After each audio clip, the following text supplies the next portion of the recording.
actually impose the same sort of sanctions that we've seen imposed by committees on witnesses who fail to appear before those committees. And I think I've said enough about CS Aisha Jumwa. And I have no more to say. As a legislator, you have advised us on more than one occasion that this cannot be a house of lamentations. So I think we need to proceed and impose a fine in accordance with the law for the non-appearance of the CS Aisha Jumwa. As to my brother, the Cabinet Secretary for Foreign Affairs, Mudavadi, I have never seen him in this house since these rules were promulgated and the number of times that has been invited here. In fact, Mr. Speaker, I have the privilege of sitting on the SBC, and I remember one time he's the one who wrote a letter to this house saying that you cannot summon a cabinet secretary if there is only one question to answer, and that we should wait until there is enough material for him to be able to appear before this house. And I remember the direction that we took as SBC.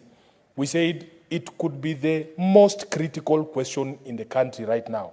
And I want to thank some of the CSs who have appeared here. Last week, Honorable Speaker, the CS for Defense, Aden Duale, appeared to answer one question on the reopening of Uhuru Park. And I think he left everybody here satisfied. The people of Nairobi are happy. The park is now open. We cannot be told such stories, Mr. Speaker. And because you have directed us that we should not be a house of lamentations, I want the fate that befalls Aisha Jumwa to befall the CS for Foreign Affairs, so that he also feels the pinch.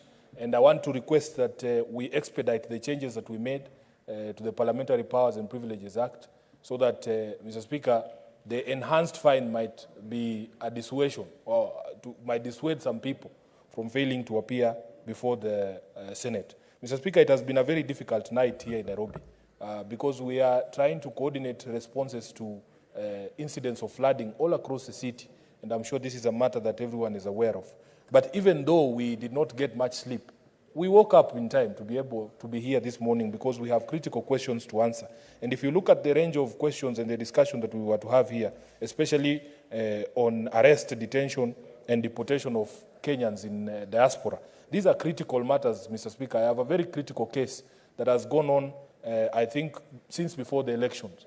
One of our key supporters from Western Kenya, Professor Ruth Onyango, her son was arrested in the US during the crackdown on the opioid epidemic, Mr. Speaker. And he is a qualified doctor, a pharmacist.